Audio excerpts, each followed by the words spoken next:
Okay, today's 29th. Probably gonna go shower and stuff in a moment.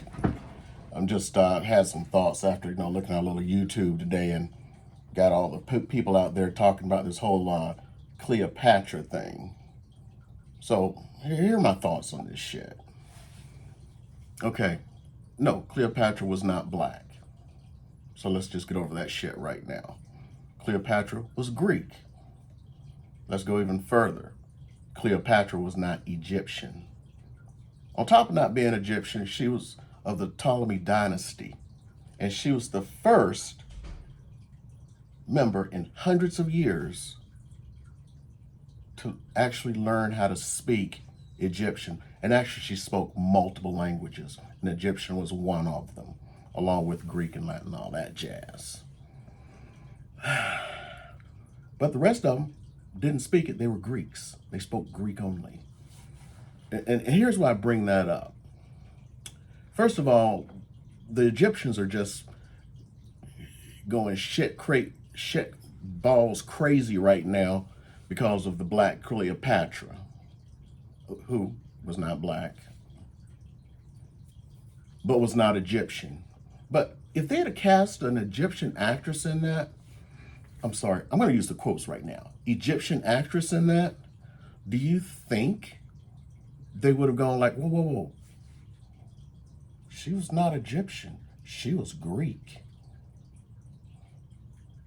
Thoughts. And the reason I say that is because, first of all, the Egyptians are not Egyptians. You have to go back through history.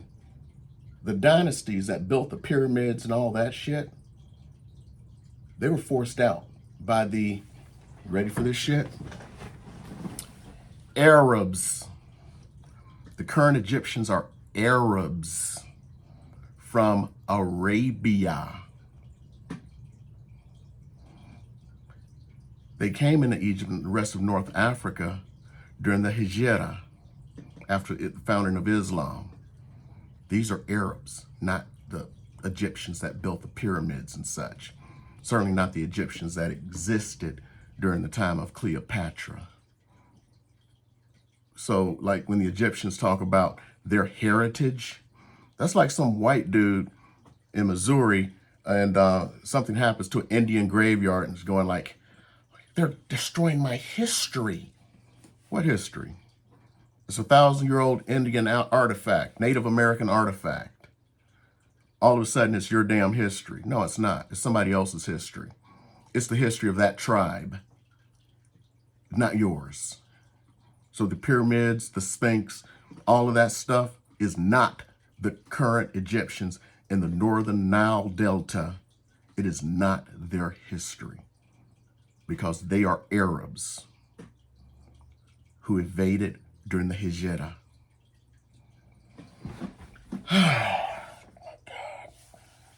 So anyway, what I find funny about this is all these folks who are just up in arms about changing history, which I'm against changing history because here's this little fact.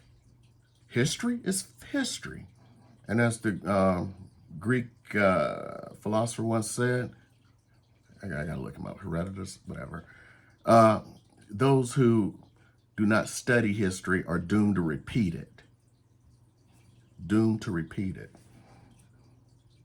But everyone's up in arms because they're changing history. But in states like Florida, they're changing history.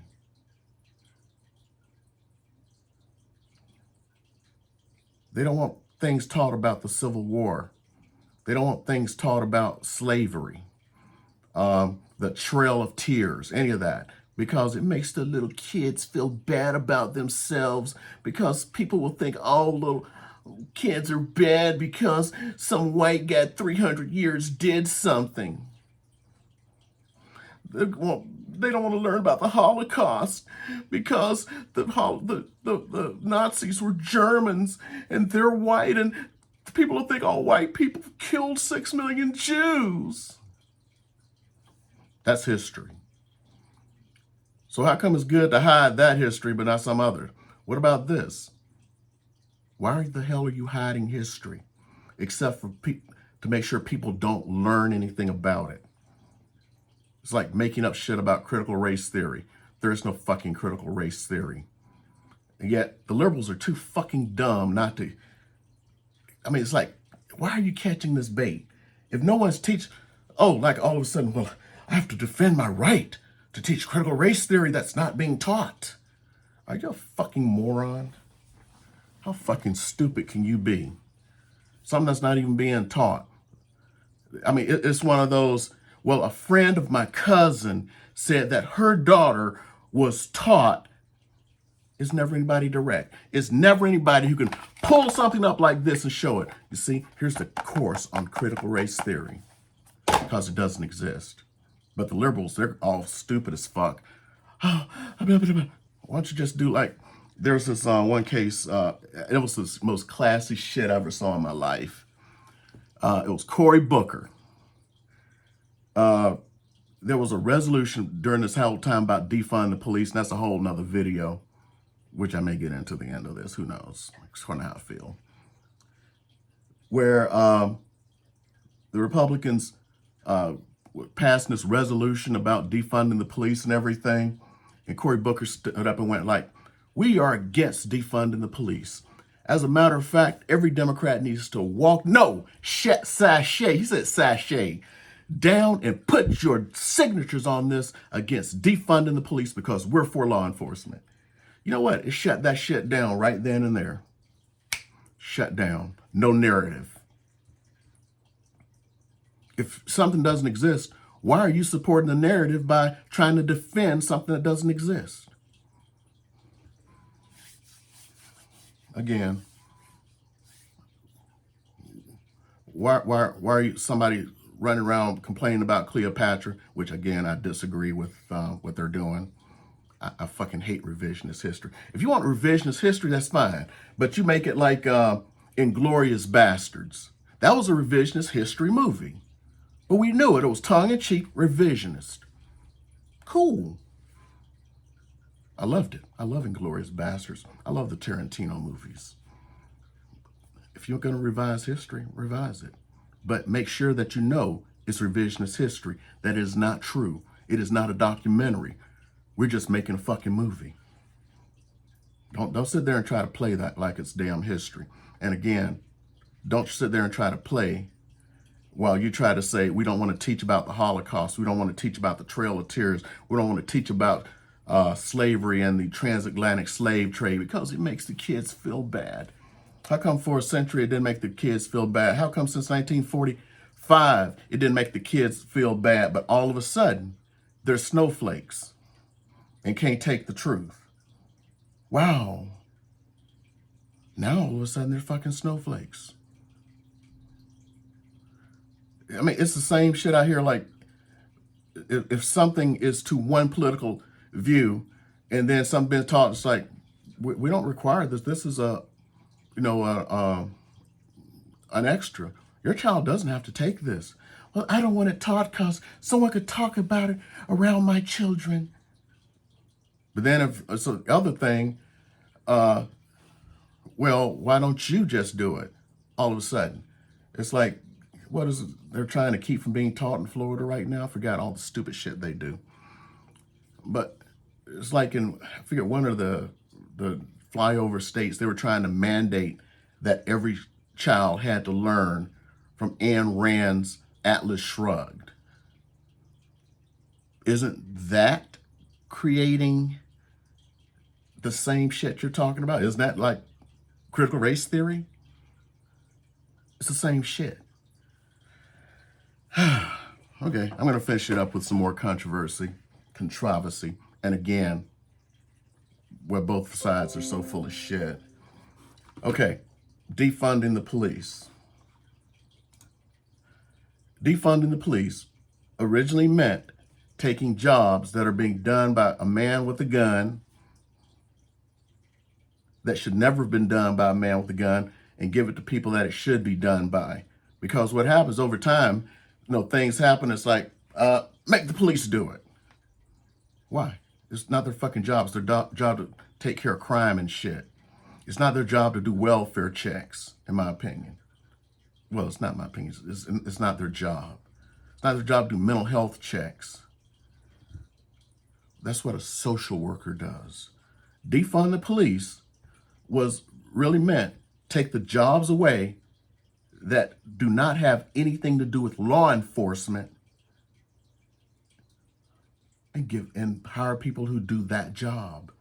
For one thing, they make less money.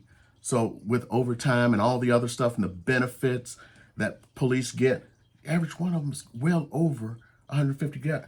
What does a social worker make? 40 grand a year? Wow, I can hire 4 social workers for 1 cop.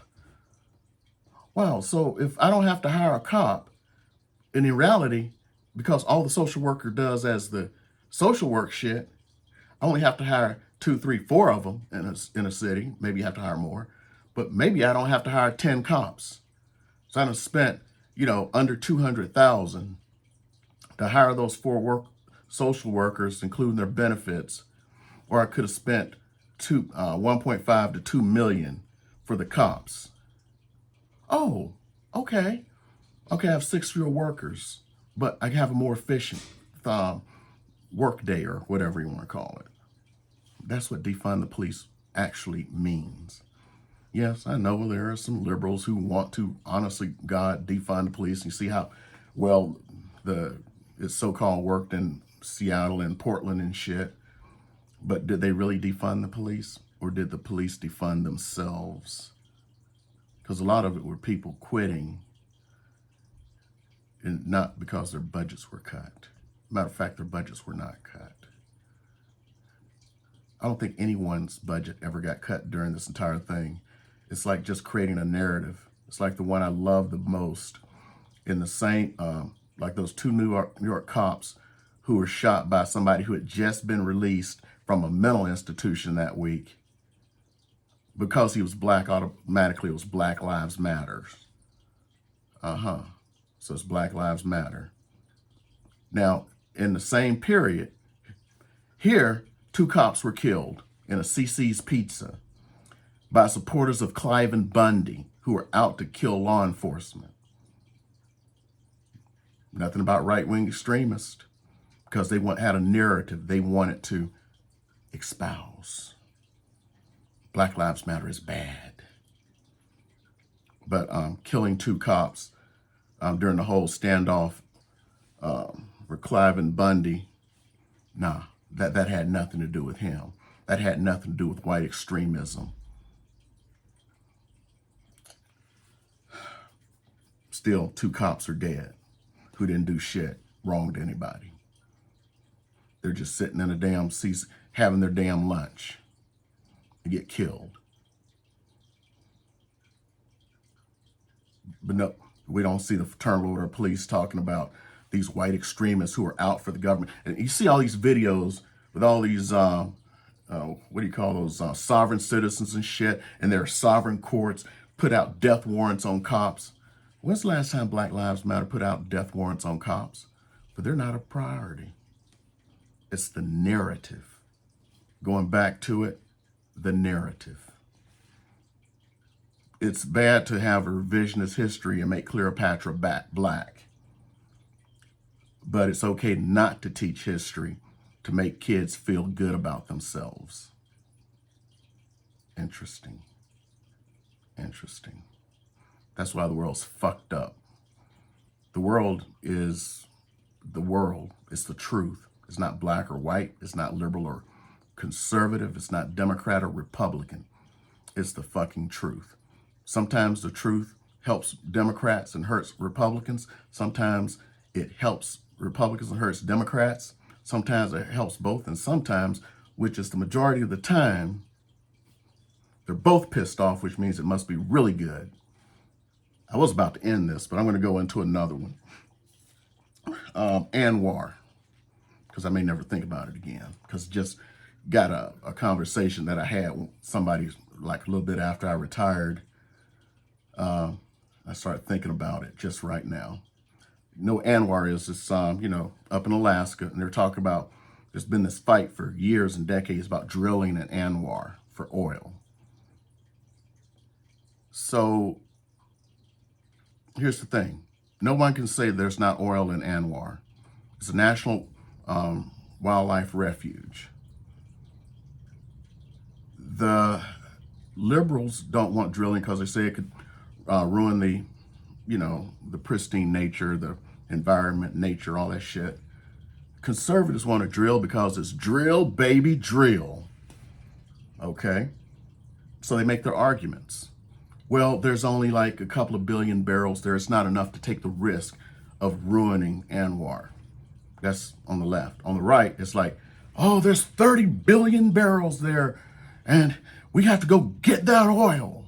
Okay? They're all making shit up. And each one of them is against the one thing. Not drilling, but exploring ANWR to find out how much oil there really is, not what they claim. Do you know why? Because what happened, if it's 30 billion barrels, liberals know you're not going to stop that shit. That's going to be drilled. If it's 2 billion, nobody's going to let you drill in that shit. What happens if it's 5, 8 billion? That's what they're all afraid of. They want you to go with their fucking narrative. And what made me remind me of this is I was doing my ninja training. It's actually a program called Ninja. And during one of the breaks, I'm talking to this guy, and I forget what he was talking about, but we got into this thing about ANWR, and he's like, yeah, we got to go up there and drill, because it was the narrative at the time. Got to go up there and drill. And I'm like, okay, do you know where ANWR is? He goes, Alaska. Do you know where ANWR is? He goes back, Alaska. This dumbass didn't even know where it was. It's like during the 2008 thing when they said Barack Obama was going to appease all of these people. And on a news program, one of these representatives, they were going by the narrative and shit. Yeah, he's going to appease the, who was it? It was Hugo Chavez. He will appease Chavez. And he just kept saying it over and over. And then the guy goes, the interviewer goes, do you even know what appease means? And the representative's like, of course I know what appease means. The guy's like, okay, what does it mean? Well, I know what it means. No, you didn't know shit. You were just going by your fucking narrative. Over and over, it's like these idiots with their narratives. And that's why we can't get shit done. Now I'm done.